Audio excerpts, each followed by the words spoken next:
Hello, welcome to our session on increasing awareness and mindful eating. My name is Jeanette and I'm one of the specialist dietitians in the Tier 3 and Tier 4 weight management teams. And I'm Hannah. I'm a clinical psychologist in the weight management and bariatric surgery service, same service as Jeanette. And this is a session that's really close to my heart, so I'm really pleased to be able to share some of this with you today. Before you get yourself too comfy, I'd just say there's a few things that you're going to need for this session. So if you pause the video for a second, and if you can get yourself a raisin, a piece of chocolate, or some small piece of food that you love that isn't fruit or veg, and maybe just something to make some notes on, so your phone or paper and pen or something.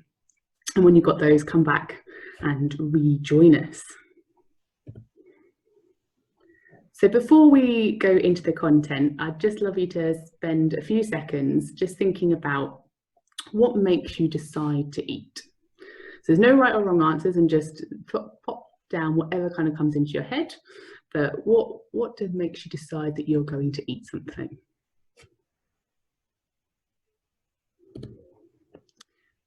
When I ask this in group sessions, or when I'm talking to patients one-on-one in clinic, these are just some of the things that might come up for people. And you can see there's lots and lots of things on this page, and you may find that you share some of these things, or you might find that you've got completely different things on there, and that's absolutely fine. There is no right or wrong, but things that often come up for people are things like physical hunger. So that rumbly tummy, you might feel like we need to eat something, tiredness, stress. Sometimes if we're living in lots of pain, sometimes people notice that that can really affect their appetite. Sometimes it makes them not feel hungry at all. Sometimes they might find that they want to eat something to feel a little bit better. Sometimes things like watching adverts on TV, that can be a really common trigger for people. You've got that amazing adverts like Lindor or Marks and Spencer's, where they're making those foods look just absolutely delicious. Lots of other ones, so walking past shops with food in, certain foods that you've got in the house. Just seeing, work in the NHS, and we're really lucky to have patients bringing in lots of treats a lot of the time, but it does mean that you walk through the wards and there's chocolates everywhere. So it's certainly a trigger for us sometimes if you're walking through a ward. Things like seeing someone else eating, time of day, really, really common one. I've just eaten my lunch because it was the time to do it, and I knew I had this recording coming up, so this is the time I'm doing it. That's a very common reason for a lot of us to eat. Celebrations, rewards, boredom, habit. I popped temperature in the end. That might sound like an odd thing, but I'm recording when it's really hot at the moment, and it comes up a lot less. But often if I'm talking to people in the winter, that can sometimes be a really common trigger. Wanting something really warm or stodgy to kind of help us heat up. So what do these things kind of tell us? The fact that there were so many reasons for eating there. Well, one of the things it tells us is that things around us can have a huge impact on our eating. So shops, where we are, what we're seeing.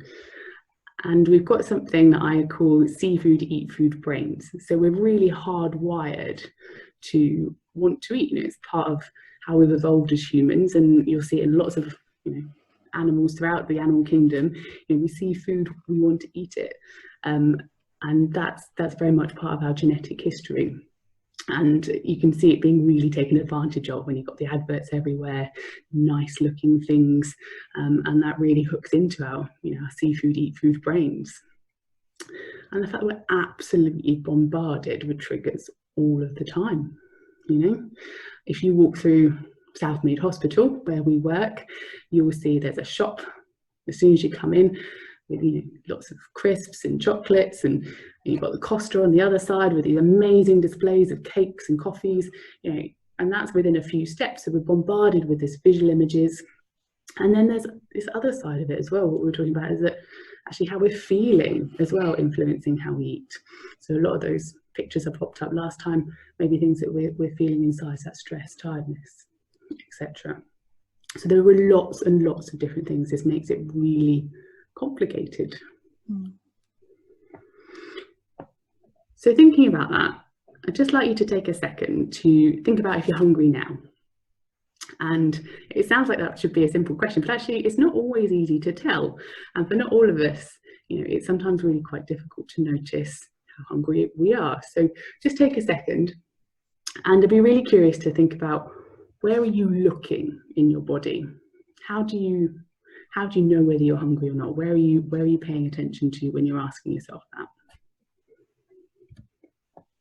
Because one of the ways that we like to think about hunger is actually breaking it down into lots and lots of different parts. So it's not just this one, I'm hungry, I'm not hungry. If we're thinking about all those different triggers, they're coming from lots of different places. So when I first started teaching about this, it used to be the 7 types of hunger, and over the years we've found another couple more, and I wonder in years to come whether we'll have even more than that. But for now we've got the 9 types, so I'm just going to talk through some of them, and maybe you could think about maybe how they affect your hunger. So the first one, head hunger, you might have heard of that before, and that's very much the thoughts surrounding food. So it's often quite a logical part of our eating. So it might be about thinking about what sort of time of day it is. Now is the time to eat. Or it might be as much as hearing someone describing eating. Often it's been making lots of decisions about what you should or shouldn't eat as well. It's quite rule based. It has a proper chat with you about what it feels you should or shouldn't be eating. Then we've got something called your eye hunger. So this is where we're seeing food, and that might be adverts, that might be walking past the cake display at Coffee Costa shop. You've got your mouth hunger, and this one is, I think, one of the most interesting ones that for me as a dietitian working, and that's really about the kind of taste and textures of food, that kind of the whole process of eating, and often involved in what we fancy to eat. We want particular flavour, and quite often if you're going to ask your mouth whether it wants more of something, it tends to say yes. It's pretty much an insatiable thing. So if you're asking your mouth, are you hungry for something, it tends to be like, oh yes, I want more of that taste, more of that texture. It likes variety, it wants lots of different things. Then we've got your nose hunger, so that smell of food. So at the moment it's summer out there, I live near a park and I can smell a barbecue at the moment. So I can definitely identify with the nose hunger side of things, but that also might be someone's cooking at home, or you're walking past a bakery. That's the classic one. And our nose is really closely connected to our brain. It doesn't take long to travel there and start giving us some information about maybe something we want to eat. Now, ear hunger might sound like a really odd one, but that can be something like hearing someone eating potentially, or hearing someone describe like an amazing meal. It makes you suddenly go, oh, I'd really like that.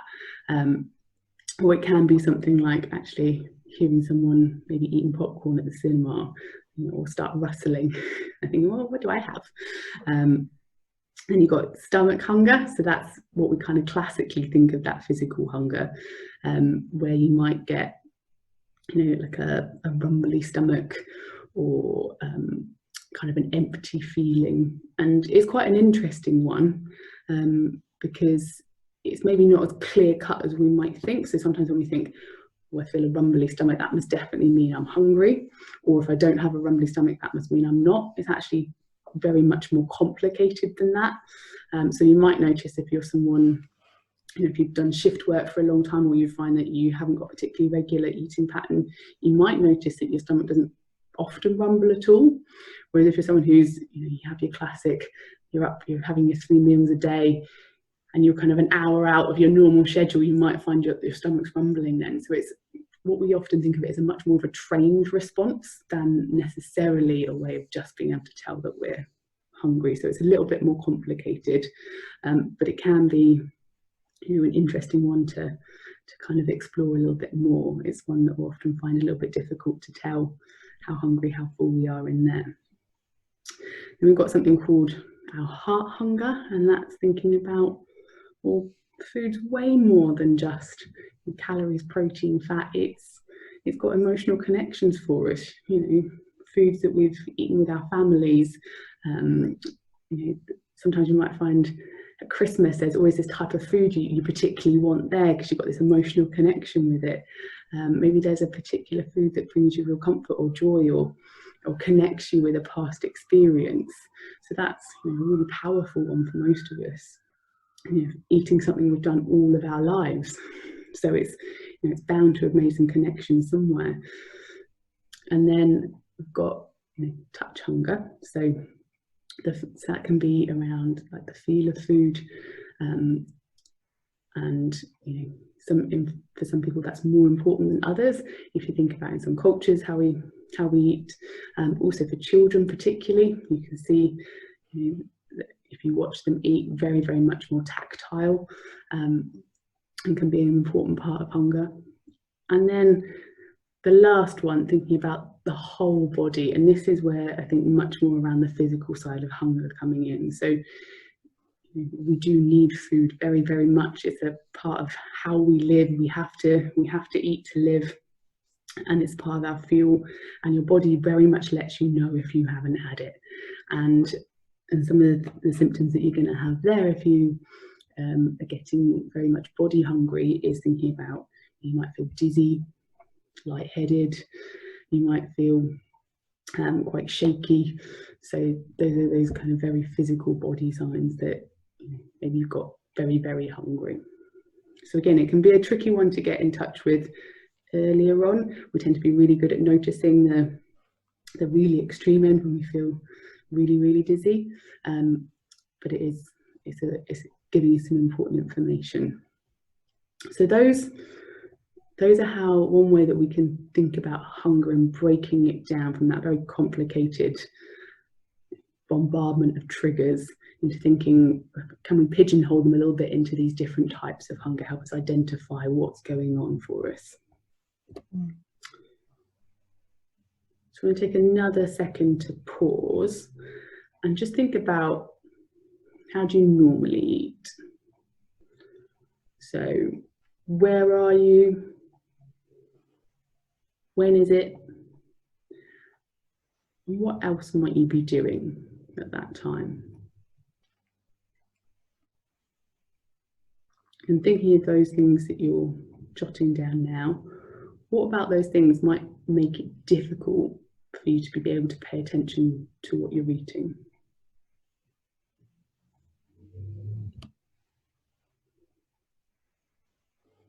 And these are just some of the things that come up for people. So, for very few of us are necessarily having the time or the space or the priority to be sitting down and paying attention to our food and our eating all of the time. And there are huge amounts of things that might be pulling our attention away from these things. And just thinking of a couple of things, for lots of us, we eat on the go, or we're multitasking, or sometimes we're watching TV or reading something at the same time. If you've got kids, trying to get them to eat at the same time you're eating, it's very, very hard to be paying attention sometimes to what you're doing when you're thinking about somebody else. So there are all sorts of things that we're pulling our attention away from when we're eating. And one of the ways that we can start helping ourselves pay more attention to what's going on is using a particular strategy, thinking around mindful eating. And I'll pass over to Hannah now to have a little chat through that. Yeah, sure. Okay. Some of you might have heard of mindfulness before. Some of you may have never heard this term before. Just to briefly try and describe it a little bit. Mindfulness is essentially a practice of gathering up your awareness and focusing on just the present moment. So you might have noticed, even as I'm talking now, or the past couple of minutes, that you'll be partially paying attention to the screen, but your mind will also be in other areas as well. Maybe thinking about stuff you've got to do later, or things that happened earlier, or different, things happening in your environment, and that's completely normal.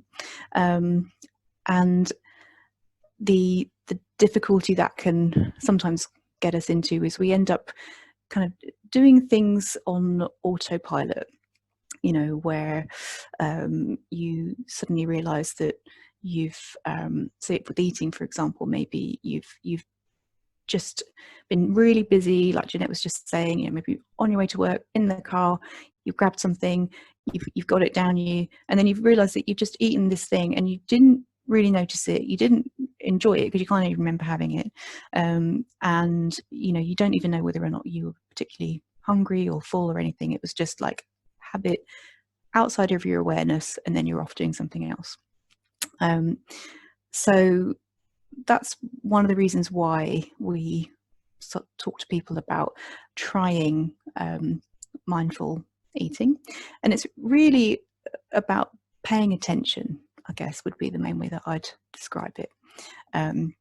We're going to run through an exercise so you can get more of a feel for what it is that I'm talking about, and then Jeanette's going to speak about how this can be incorporated into your kind of day going on from here. It might be something that you want to try out outside of this session. So this is where the raisin and the other bit of food comes in that you hopefully have with you, and as I'm going to guide you through this, Jeanette and I are going to turn our cameras off so that our faces aren't distracting you, so you can just focus on the task at hand. Okay, so just going to do that now. Okay, so first of all, just take a second to just gather up your awareness and your attention and focus on the present moment, just on this moment. You're just noticing for a second just how you're doing, noticing the feeling of your body in the chair you're in, if you're in a chair. You're just gathering up your attention and just focusing on the present moment, noticing if your mind feels a little busy, and just honing in on this moment. Okay. So what I'd like you to do is pick up the raisin and just hold it between your finger and thumb and pay close attention to it as if you've never seen a raisin before in your life. So it's a completely novel item to you. And you're just going to observe this raisin as if it's the most fascinating thing you've ever seen. You're just exploring every part of it with your eyes, noticing its shape, the grooves, its colour, where you notice light and shadow. You're just rotating it between your fingers, exploring the texture. And maybe you want to just give it a little squeeze. Just notice whether it's soft or hard, sticky. And if you want to close your eyes to really notice how it feels, then feel free to do so. And as you're just noticing this raisin, turn your attention to any thoughts that you're having, that you notice about this food. Whether there are any thoughts about whether you like a raisin, whether you dislike it. You might notice you have some memories of times in the past when you've had them. So you're just noticing that your mind is having a response to this raisin. And then just focus your attention back to the raisin itself and hold it up to your nose just to give it a little smell. And you're going to hold it there for a few seconds, and you're just going to breathe normally, but through your nose.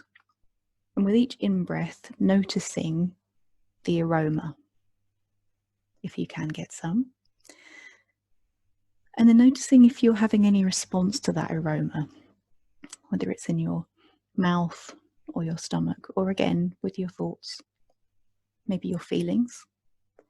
You're just noticing that, and now you're going to just gently bring the raisin up to your mouth, but you're not going to bite down on it so far. You're just going to hold it up to your lips, and just notice, what is your mind and body doing in this moment before it's even in your mouth? It's just there in anticipation. You might notice a salivating response. How does it feel to just hold it here? And then gently place the raisin in your mouth, but you're not chewing. You're just holding it there. You're just exploring it with curiosity, with your tongue. Just feeling the sensation of having it here. Notice how it feels to pause like this. How it feels to take some time before eating the raisin. And when you're ready, prepare to chew the raisin. And then as you take your first bite into the raisin, just notice what happens. What do you notice? You're bringing all of your attention into this moment, to its taste, to its texture. And as you continue chewing, noticing the urge to swallow, noticing where you feel that. And then notice how the texture of the raisin is changing as you're chewing. And whenever you feel ready, bringing your awareness to that sensation that you want to swallow and allowing yourself to swallow and tracking that feeling as it goes down with your awareness. And then just notice if there's anything left of the raisin in your mouth. Where does it sit? Around your teeth, around your tongue? Can you still feel the raisin moving down? And now just notice, how was your whole body feeling after this exercise? What did you notice came up as you were doing this? How are you feeling now? Did anything surprise you?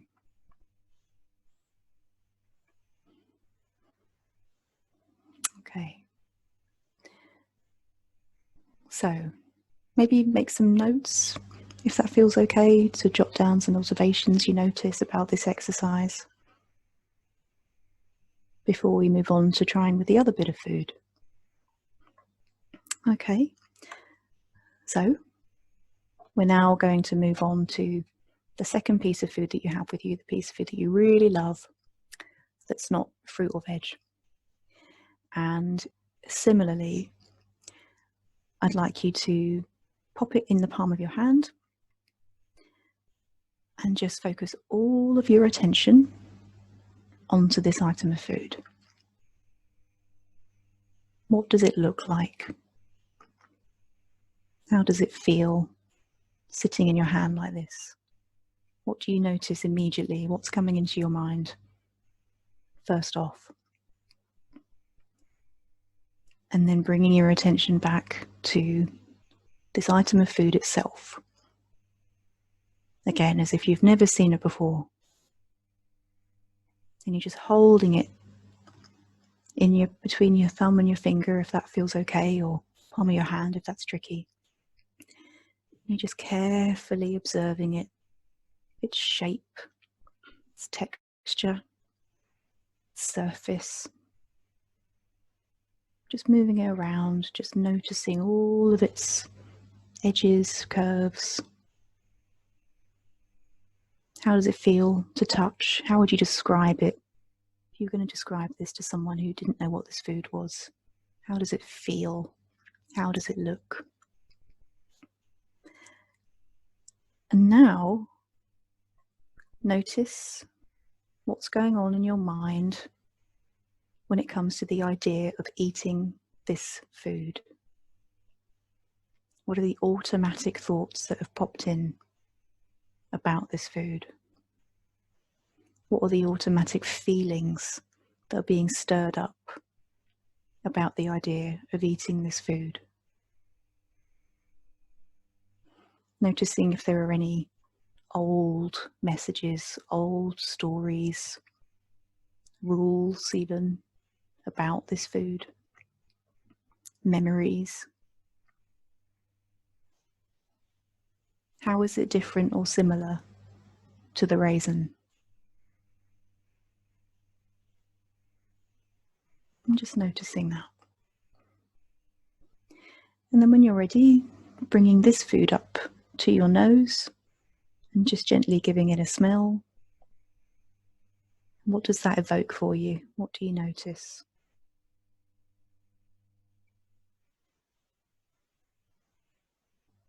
And again, bringing your awareness to what your mouth and your stomach are doing in response. And then taking the food and holding it up to your lips. And noticing what's happening now. Is that salivating response happening? Is it something different? How does it feel to just hold it here? What do you notice? And now gently popping the food in your mouth and not chewing just yet. Just holding it there. Exploring it with your tongue, with the roof of your mouth. What do you notice? How does it feel? Do you get any of the taste yet? Imagining this is a novel item, what are you noticing? What's leaping out at you about this food? How would you describe it? And when you're ready, getting ready to chew this food. So taking a couple of chews, couple of bites, focusing all your attention on it. What are you noticing? What's changed as the texture changes? How would you describe it? And then getting ready to swallow the food. And swallowing when you are ready, and just keeping your awareness with the food as it moves down. Tracking it as it goes down. And just noticing what's left. Is there any residue? What's your tongue feel like now? Is there an aftertaste? Does it feel pleasant, unpleasant, neutral? How do you feel now in your body? What came up for you emotionally and in your mind as you thought about eating this food and as you've eaten the food? How do you feel now?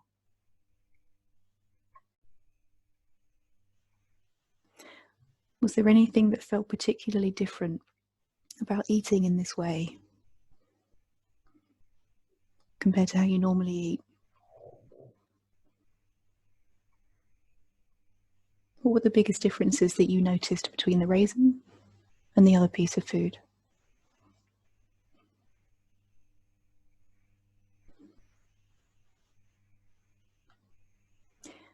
And so maybe now's a good time to think if this was an interesting exercise for you. Is there anything about it that you'd like to carry over into your day or into your day tomorrow? Is it a habit you'd like to continue with? Anything you found interesting about it? Okay, so we'll end there, end the exercise there. We've got some more things to talk about. So Jeanette and I will now turn our cameras back on. There we go. Okay.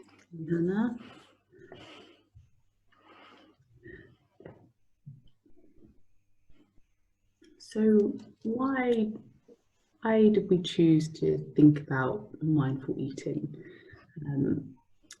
Well, what mindful eating potentially gives us the opportunity to do is maybe approach food slightly differently than normal. So I've popped a few ideas on here, and you may have other things that come up to you as well as you were going through that exercise of how paying attention slightly differently to our eating could potentially help us. So I think one of the reasons we talk about it helps us think about who's hungry in there, and by that I mean, which particular of those 9 hungers is popping up. Is it a physical hunger? Is it that whole body hunger, or is it something else? Did I see something, or did I hear about something that triggered that hunger? So it gives us that opportunity to kind of see who's piping up in there. And by doing that, it does give us an opportunity to respond differently, potentially. And that doesn't mean every time we think we're hungry, we have to ask ourselves exactly who's hungry in there and respond perfectly every time.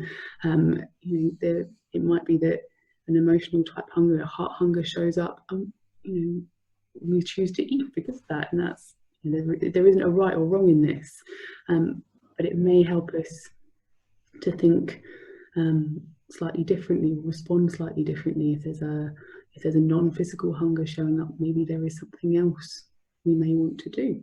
We might not, but there is that opportunity, and it helps us kind of step off that hamster wheel. So much of our eating kind of goes in those habits. It just goes on repeat. What we did yesterday tends to happen the next day and the next day and the next day. And with food, it's something that we've repeated for so long.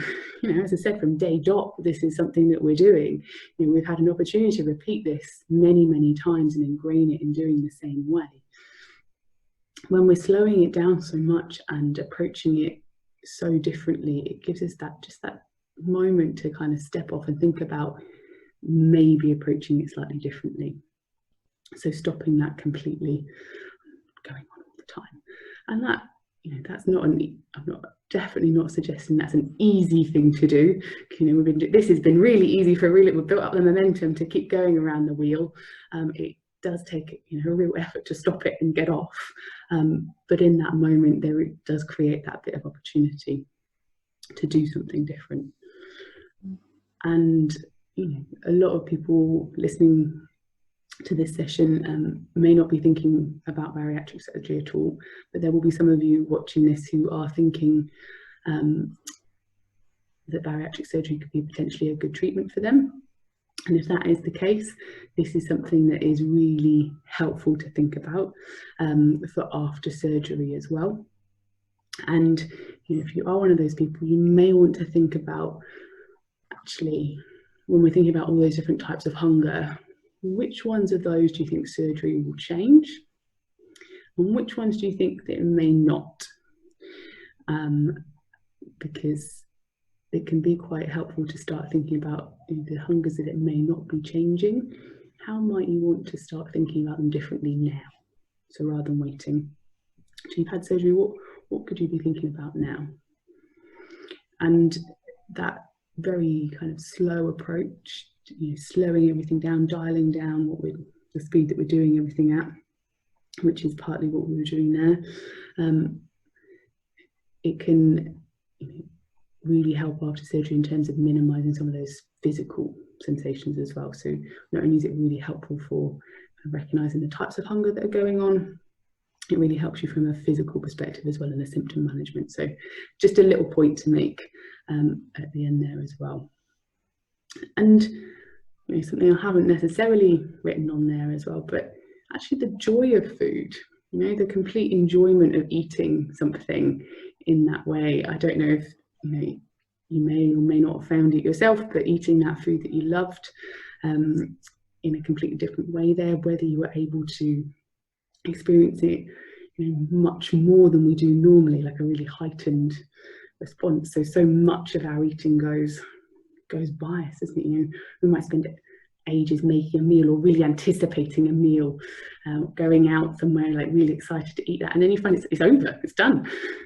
And sometimes we haven't really been involved in that moment at all, and we're kind of, sometimes even when we're eating, we're thinking about what we're going to be doing next or eating next, and we really miss out sometimes on just the pure enjoyment of eating in that moment. So slowing it down and getting a chance to just really appreciate what we're having as well can be a joyful act as well. So these are just some of the things, and as I said, there may be many more that you notice as you go along.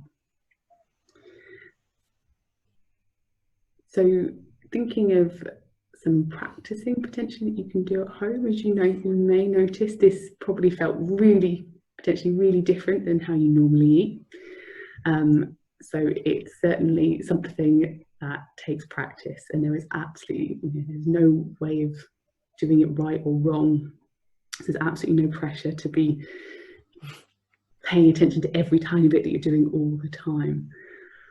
But what you might want to do is start thinking about and noticing, and maybe jotting down when you do notice that you're going to eat something, or you're feeling hungry.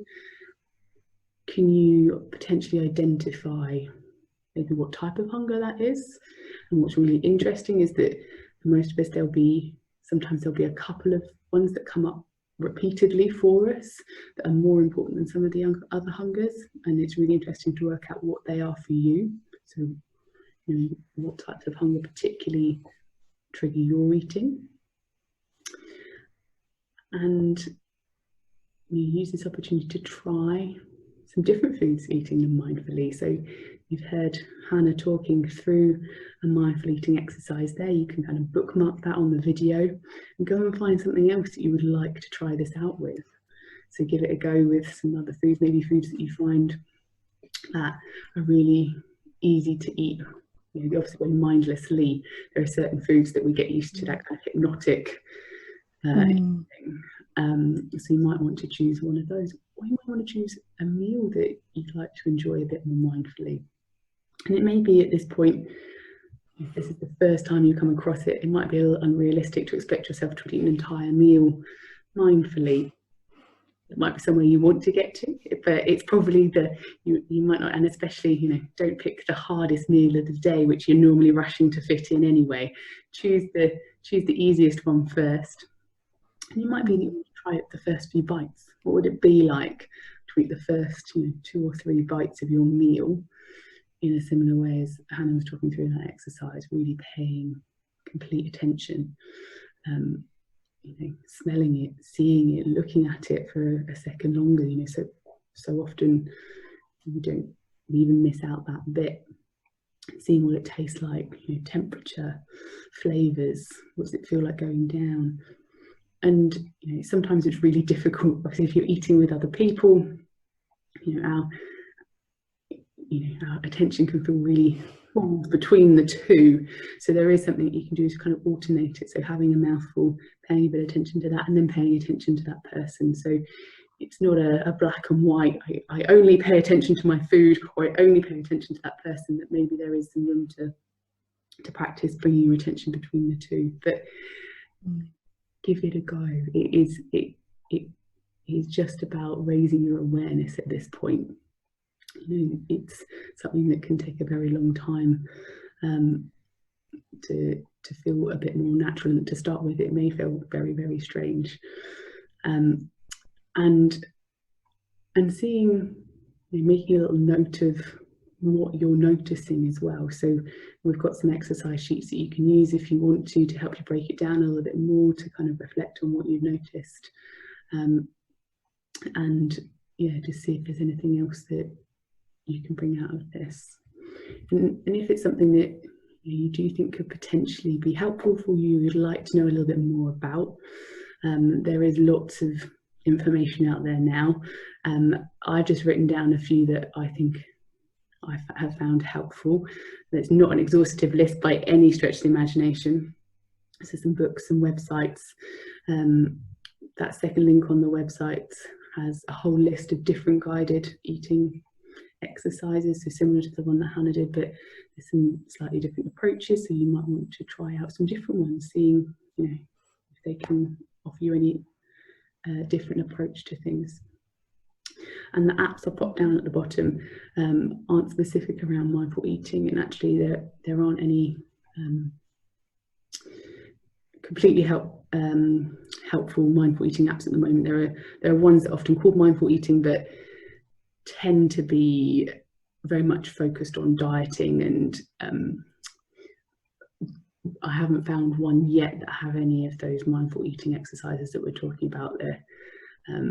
So apps I've written there are actually much more about mindfulness itself, so they don't necessarily focus on the eating, but can be useful if you're finding actually that act of paying attention really, really difficult. It's not something we're always used to doing, is kind of really focusing that attention in. So if it's something that you think, actually I'd like a little bit of help with, that's some of those apps, and there's courses as well around that you could have a look into. Don't know if there's anything else you'd add in there, Hannah, or?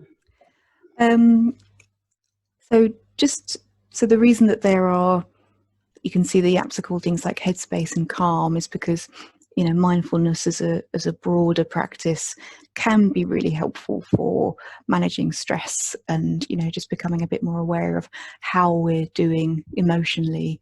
So it's got a pretty good evidence base for helping with recurrent depression and anxiety. So if you're interested in it, for that as well, there are some of these resources we'll talk about that as well. We've just focused on mindful eating, for now, because it's actually quite a discrete piece of work. It's a very specific thing, and I would just add, if you're going to try this, just remember, it's challenging. It sounds very simple, but it is tricky. Our minds are designed to pull us away, so just sort of to expect that, I guess. Awareness is something that comes and goes, and you have it for a minute and then it goes away. And mindfulness is very much the practice of noticing that it's gone, and just bringing it back in. Even if you do that 1,000 times during one banana, that's totally okay.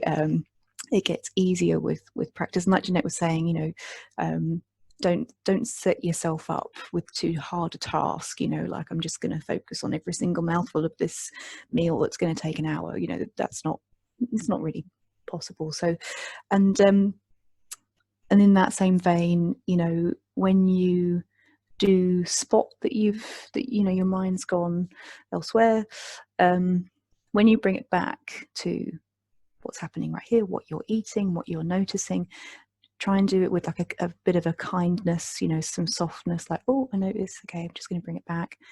I'm noticing what I'm eating. I'm noticing, the shape, the color, the taste.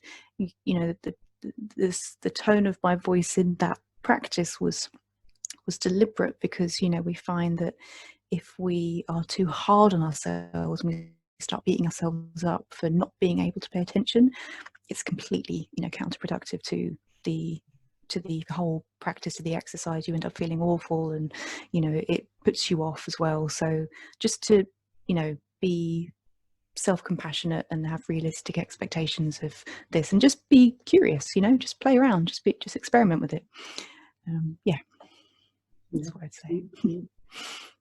So we'd be really, really interested to hear people's experiences of this, and we hope that you find it helpful.